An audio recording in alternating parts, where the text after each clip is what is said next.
and welcome back to Invincible Asia. I'm George Clark, and today I get to check out the new 4K UHD Blu-ray release of China O'Brien 1 and 2 from Eureka Video.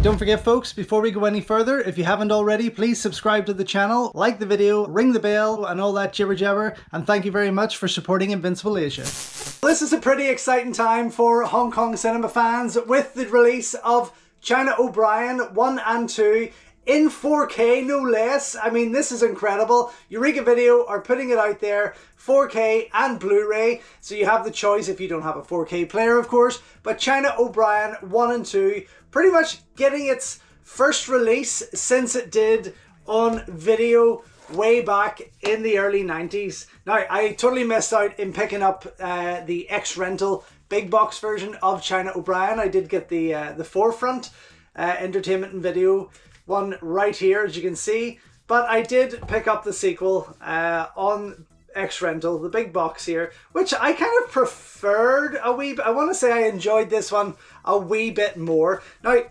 I'm going to be perfectly honest and say I don't think they're great movies at all. I'm not a huge fan of Robert Klaus, the director, at all. I mean, Enter the Dragon was yes, that was a fluke in my eyes as the director, but I think he had more pressure on him from Bruce Lee to do what was right there. I think everything after that was fun, but he's just not, for me, wasn't the greatest director. And I feel that what happened with China O'Brien in the attempt of making Cynthia Rothrock a household name and making her such a big name across America kind of failed because Raymond Chow kind of gave it over to Robert Klaus once again, and it didn't work with Jackie Chan in Battle Creek Brawl, and the same kind of problems that kind of saturated Battle Creek Brawl in my eyes went on here in China O'Brien. The small town setting, the unthreatening old men gangsters, there was the same kind of setup there, and this would have, I think China O'Brien would have been obviously under a different title, would have been a great project for Jackie Chan in kind of like that second step into trying to get into Hollywood. I thought it would have been a perfect project for him, but I am glad what came out of it, and there is still a lot to love in both of these movies, namely the action, which again isn't the best from Cindy's filmography.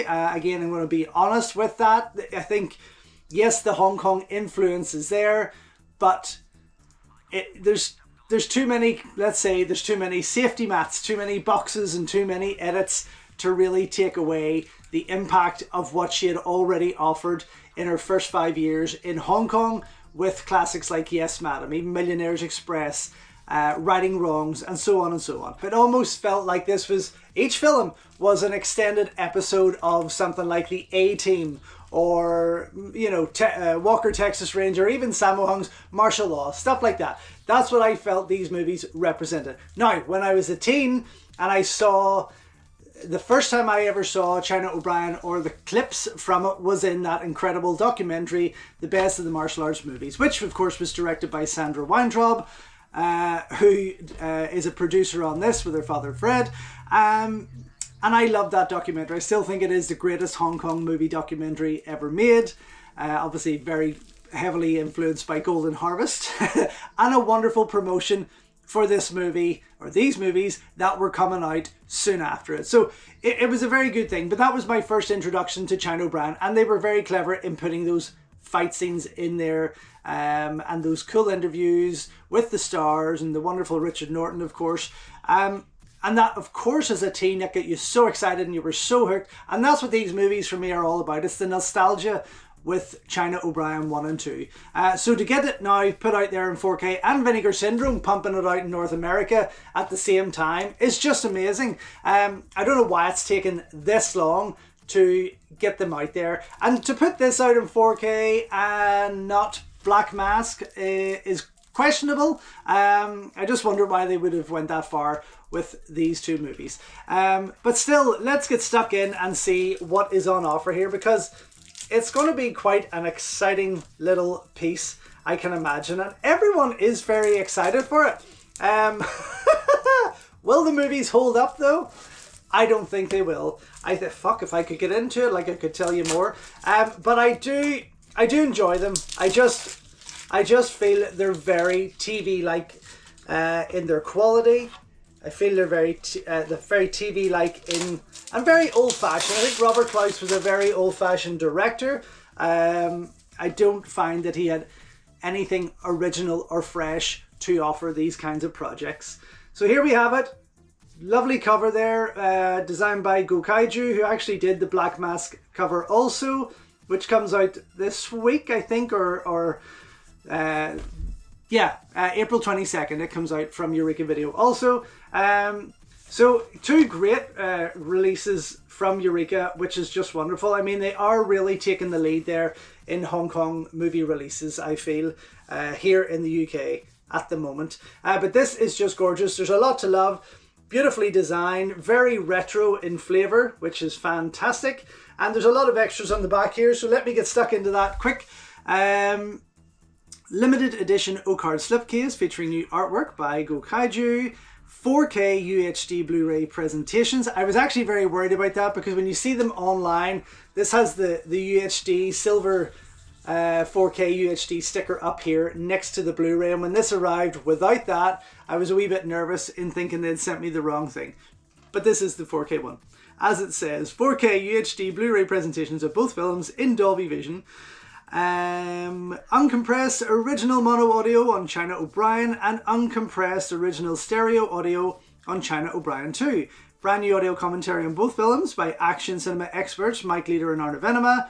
Brand new audio commentary on China O'Brien 2 by Asian film expert Frank Jiang. Brand new select scene commentary on both films by Cynthia Rothrock, no doubt with Frank Jiang. Brand new interview with Cynthia Rothrock. Brand new interview with Keith Cook. Brand new interview with Leon Hunt, author of Kung Fu Cult Masters from Bruce Lee to Crouching Tiger. Brand new interview with critic and filmmaker James Mudge. Oh, the Giggler's back. Trailers, plus a limited edition collector's booklet featuring new writings by Eddie Falvey and James Oliver. Fantastic. Sounds like it's going to be a wonderfully packed release here. What else have we got going on there? Region...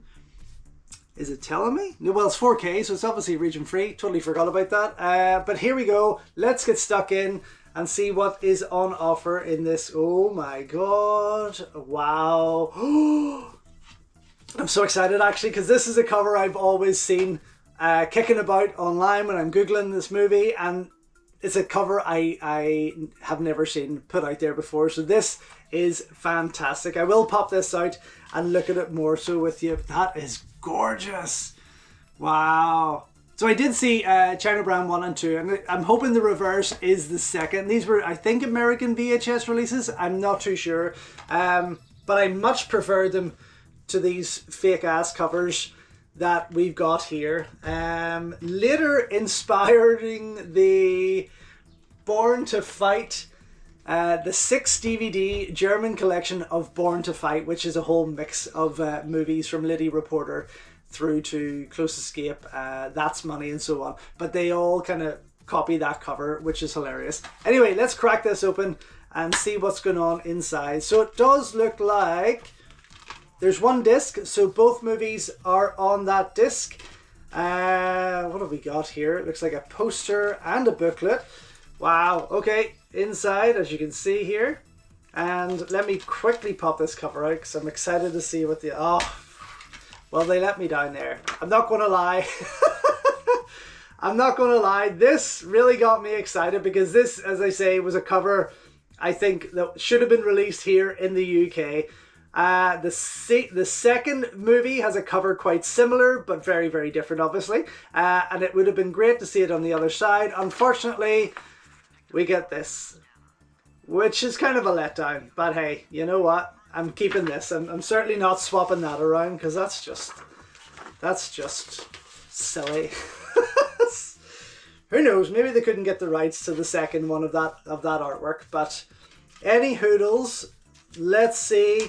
Maybe they're going to surprise us with a... No, they're not going to surprise us with a poster and the artwork there, unfortunately. So what we have here is the artwork from Gokaiju, as you can see, which I do quite like. It fits the bill. It gives us another chance to see something different. I know Vinegar Syndrome are putting out something there very different yet again. And this, in comparison to the UK releases on video, is definitely much better. On the other side though, this gorgeous artwork. And if you Google China O'Brien 2 VHS artwork, you'll see the second one kind of like this, and it's much better than what that reverse cover was offering. But if I had the wall space, this is what I'd be putting up. Absolutely. That is very nice. Very nice indeed. Let me pop out the booklet here. Very cute. I mean, I really love Cindy in this role, don't get me wrong. I know that some people say that Golden Harvest were for offering her parts 3 and 4, that they wanted her to continue this and go into parts 3 and 4, and that her agency that she was with at the time turned it down because they wanted to continue on with this, I guess, her American adventures.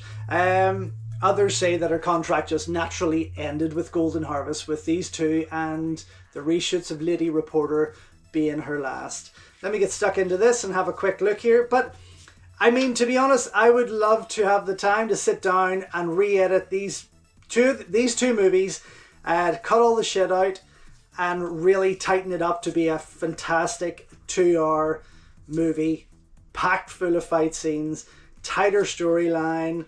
I think that would work much better, and I'm quite surprised. I mean, Eureka have put out, let's say, alternate versions on certain movies. Let's say for Black Mask recently, Millionaire's Express and things like that. They've put out certain edits that are almost like fan edits, I suppose, that combine different parts. And it would have been great for them to do that, to have someone combine these two movies to make the ultimate China O'Brien version and cut out the crap. Because they are, today, by today's standards, definitely are very much like TV movies. So who knows, this 4K could completely change my mind, and that's what I'm going to go and do now, is watch both of these movies, watch all the extras, and get right back to let you know what I think. So just back after checking out the Eureka Video 4K UHD release of China O'Brien 1 and 2, and wow, I mean, these prints look incredible. I've never seen the movies look as good as they do. Unfortunately, I don't have my 4K player out here, so I've had to pop in my review disc, the Blu-ray of China O'Brien 2 here, just to give you some sort of menu description. Both movies are carried on the 4K disc, but with the Blu-ray release, I'm guessing that there is the 2 discs, because that's what I received as review discs for the Blu-rays. So you can see here, this is China O'Brien 2. The extra features are split over the 2 discs via Blu-ray, but here on the 4K, everything is complete on 1 disc, which is quite a fantastic little package. If you get the 4K version, it's definitely a more complete package. The film prints, as I say, look fantastic, and even more so if you go and watch those trailers. First of all, so you have China O'Brien 1 and 2, 2 separate trailers, both unrestored in video quality, with part 2 presented in 4:3. They look so rough that whenever, and they did remind me of watching the videos, because that's the only other option I had of watching them. Check those out, please check those trailers out first. They run for just over 2 minutes each in length, but if you check those out first before you go into those restorations, whether it is via the Blu-ray, excuse me, just had breakfast, whether it is via the Blu-ray or via the 4K, that quality is going to blow your mind. That cleanup and restoration is fan-friggin-tastic. Did it make me like the movies anymore? Yes, I guess it did, because the video obviously wasn't presenting what was captured. You know, I'm watching these in 4:3 video quality from the early 90s. That's not really what was captured, or what Robert Klaus had put out there. But still, Still not amazing movies in the long run. The fight scenes were a lot more exciting in full HD and better sound and things like that. They certainly did have me giggling a lot and being a bit more like I was feeling that I was in my teens again watching them. But overall, the movies are still pretty pants. They haven't dated well. I wouldn't say they've aged fantastically, but it was great to see them, without a doubt. Anyway, the audio commentary. So you have Frank Jang on part 2 there. This time doing it as a lone audio commentary, and it was great to listen to. Again, has some good information there to pass across, but also himself enjoyed watching them and had a few giggles along the way with that.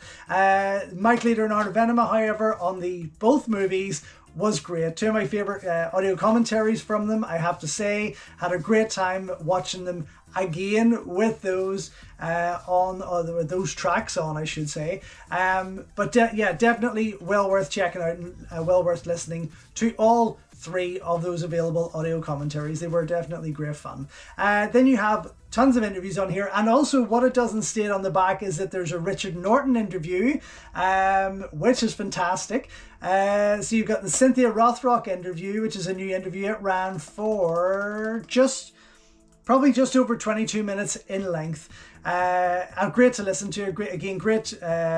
She does talk a lot. In recent years, we've had many releases of Cynthia Rothrock's From Vinegar Syndrome, and there's a lot of interviews on there. But she does still go back and talk about different things, and it was great to watch and listen to. Keith Cook's was fantastic. I haven't seen anything on Keith Cook.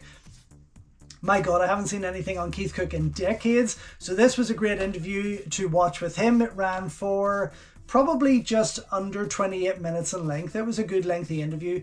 But Richard Norton's, it was taken from a podcast, and that podcast ran for around 50 minutes probably. Yeah, it was definitely close to an hour, so probably around 50 minutes.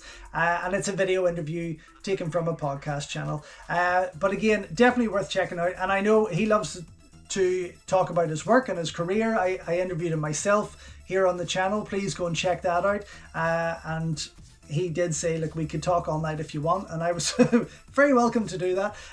But yes, that is definitely worth checking out and listen to. All 3 interviews were fantastic. Leon Hunt talks for about under 22 minutes on China O'Brien 1 and 2, obviously, and then James Mudge does his piece. Again, giggling away at everything, which is hilarious. Ran for just over 16 minutes in length.